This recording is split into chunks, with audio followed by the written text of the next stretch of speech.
बात की जा रही है यहाँ पर BRAP 2024 इंडेक्स के बारे में। और सबसे बड़ी बात क्या है यहाँ पर, जो गवर्नमेंट ऑफ इंडिया है तो ये इसको स्टार्ट कर रही है वर्ल्ड बैंक के साथ मिलकर बी रेडी इंडेक्स। जो बी रेडी इंडेक्स की फुल फॉर्म है इसको बोलते हैं बिजनेस रेडी इंडेक्स। मिलकर काम करें तो बी रेडी इंडेक्स जो है ये upcoming global ease of doing business ranking आप लोगों को देखने को मिलेगी।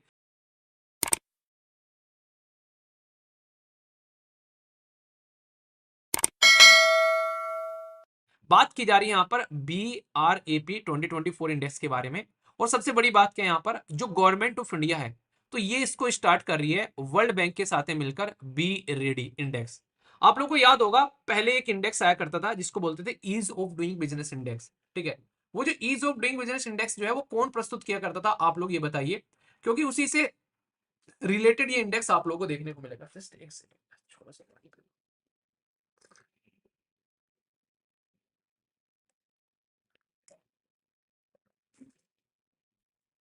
उसी से रिलेटेड ये इंडेक्स आप लोगों को देखने को मिलेगा। रीजन क्या है यहाँ पर, जो बी रेडी इंडेक्स की फुल फॉर्म है इसको बोलते हैं बिजनेस रेडी इंडेक्स। यानी एक तरीके से ऐसा इंडेक्स जो कि यहाँ पर बिजनेस को देखा किस तरीके से रेडी हो रहे हैं, और अगर कोई बिजनेस अच्छे से बिजनेस करना चाहता है तो उसके लिए ईज ऑफ डूइंग बिजनेस तैयार करेगा। ईज ऑफ डूइंग बिजनेस मतलब अपना काम धंधा अगर कोई करना चाहता है तो ऐसा माहौल बनाया जाएगा ताकि वो आसानी से कर सके। वरना हजारों आप लोगों को आज की डेट में लाइसेंस लेने पड़ते हैं। तो यहाँ पर वर्ल्ड बैंक के साथ में इसलिए मिलकर काम करें क्योंकि वर्ल्ड बैंक के पास में ऑलरेडी नॉलेज है।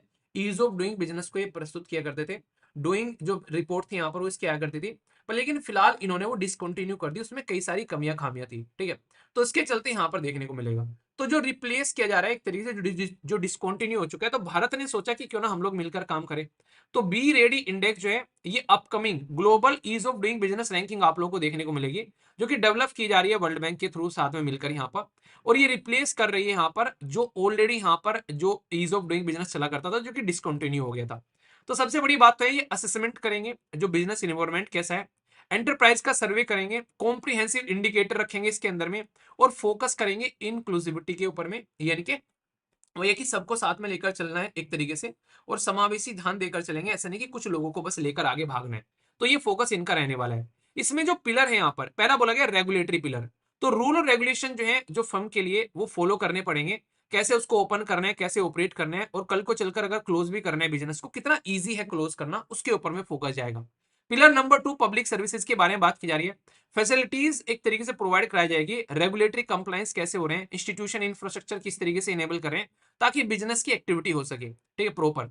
इसी के साथ में ऑपरेशनल एफिशिएंसी होनी चाहिए कि प्रॉपर ऑपरेशन में इफेक्टिव पब्लिक सर्विस प्रोवाइड करा रहे हैं डायरेक्टली जो फिल्म से रिलेटेड है, तो उसके बारे में यहाँ पर बात की जा रही है। अभी एक दोस्त है बेसिकली, मतलब दोस्त का थोड़ा सा मतलब दोस्त का कोई रिलेटिव है। ठीक है, तो उसने बात की, उसने बोला कि भाई आज की डेट में ऐसा बहुत कुछ चल रहा है कि ऑनलाइन कई सारे लोग जो हैं एजुकेशन के ऐसे क्लासेस ले रहे हैं जिससे कि किसी इंसान को अगर फॉरेन में पढ़ने जाना है तो उसके लिए क्लासेस चला रखी है।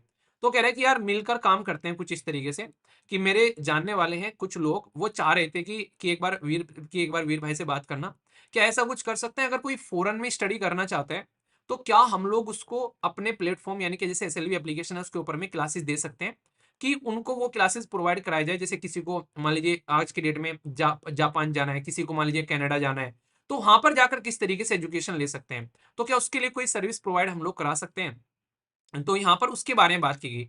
तो मैंने तो यहाँ पर डिस्कशन चल रहा था उसके बारे में, मैंने कहा देखो यार आपका कॉन्सेप्ट तो अच्छा है कि ऐसा कुछ किया जा सकता है, पर लेकिन मेन मुद्दा यहाँ पर यह कि एक क्वालिटी के ऊपर में कॉम्प्रोमाइज नहीं होगा। तो अगर कोई ऐसे लोग हैं जो कि अच्छी खासी क्वालिटी वो रखते हैं और उन्होंने पास में कुछ ऐसे रिजल्ट दे रखे हैं कि भाई इस तरीके से, तो मैंने कहा कोई दिक्कत नहीं, स्टार्ट तो कर सकते हैं। और दूसरी बात रहेगी एक तो क्वालिटी की और दूसरी रहेगी अफोर्डेबिलिटी की। मतलब ये नहीं कि सामने वाले को बाहर जाने की अगर कुछ उसको कोर्सेज कराने हैं, बहुत सारे कोर्सेज होते हैं, तो यहाँ पर आप लोग ठगोगे बच्चों को। मैंने कहा फीस और क्वालिटी मैं डिसाइड करूंगा, लोग आप लोग डिसाइड कर लो, अगर वो कंफर्टेबिलिटी में जोन में फिट हो जाओगे तो मैंने कहा ठीक है कर सकते हैं। तो यहाँ पर ये बात जो हुई थी ये लगभग 6 महीने पहले बात हुई थी। ठीक है, तो अब तक जो है वो लोग मेरे से कई बार बात कर चुके हैं, पर फीस को लेकर यहाँ पर क्वालिटी के लोग भी लेकर आ गए, फीस को लेकर भाई साहब वो ऐसी फीस बोल रहे हैं कि मैं दूर दूर तक सोच भी नहीं सकता। मैंने कहा भाई पॉसिबल नहीं है, तो 6 महीने से अटके पड़े हुए हैं। ठीक है, तो मैंने कहा जिस दिन मेरी रेंज में आ जाओगे उस दिन मेरे से आगे बात कर लेना। तो इसलिए जरूरी है कि आप लोग को पब्लिक सर्विस जो प्रोवाइड करा रहे हो वो किस तरीके की है, क्या वो लोगों को अफोर्डेबिलिटी में आप लोग लेकर आ रहे हो, क्या उसकी क्वालिटी प्रोवाइड करा रहे हो, या फिर बस लाने के लिए आप लोगों ने रख दिया कि भाई साहब ठीक है आप लोग इसको देख लो, ठीक है। तो ये आप लोग समझ सकते हैं यहाँ पर, तो ये बहुत ज्यादा जरूरी है। तो यहाँ पर फोकस देकर ऐसे ही चलना है ताकि ऐसा काम किया जा सके, ताकि लोग एटलीस्ट उसका फायदा तो उठा सकें। तो बिजनेस रेडी के अंदर में एक तो कॉम्प्रिहेंसिव लेके चलना है, क्वालिटी और डाइवर्स भी होना चाहिए कि अलग अलग चीजों को यहाँ पर इसके अंदर में इंक्लूड किया जा सके। तो इसलिए फीचर भी इसके बताए जा रहे हैं यहाँ पर, ताकि कॉम्प्रिहेंसिव हो, मिलकर काम किया जाए, सबको क्वालिटी मेंटेन रखनी है जिसमें कॉम्प्रोमाइज नहीं होना है, बैलेंस बना के चलना है यहाँ पर, किस तरीके की चीजों को लेकर चले, और डाइवर्स भी यहाँ पर ये होना चाहिए। तो ये चीजें आप लोग समझ सकते हैं। तो कहीं ना कहीं सारी चीजें यही है कि भाई वही बात होगी ना, आप लोगों के पास में खाना तो है भाई साहब, पर खाने का प्राइस आप लोगों ने रख रखा है 5,000 रुपए पर प्लेट। तो कौन खाएगा उसको आकर? वही प्लेट अगर आप लोग 50-100 रुपए में दे दो लोगों को, तो भाई लोग अपना पेट भर खाना खाएंगे। तो इसीलिए यहाँ पर अवेलेबिलिटी के साथ में अफोर्डेबिलिटी और एक्सेसिबिलिटी भी होनी चाहिए, तभी जाकर किसी भी काम को आप लोग आगे लेकर चल सकते हो। तो बिजनेस रेडी जो यहाँ पर इसके की फीचर अगर आप लोग बोले, तो बी रेडी इंडेक्स जो है ये असेसमेंट करेगा बिजनेस इन्वायरमेंट को, एंटरप्राइज का सर्वे करेगा, फोकस करेगा कॉम्प्रिहेंसिव इंडिकेटर के ऊपर में, और फोकस करेगा इंडस्ट्री इंक्लूसिविटी के ऊपर में। तो कौन कौन से यहाँ पर इंडिकेटर सही हैं ये बताइए। तो ए में बोला गया 1 2 3, बी में बोला गया 2 3 4, सी में बोला गया 1 3 4, और डी में बोला गया ऑल ऑफ द अबव। तो सारी की सारी स्टेटमेंट बिल्कुल करेक्ट है, तो कोई भी डाउट इसको लेकर आप लोगों के मन में नहीं होना चाहिए, ठीक है।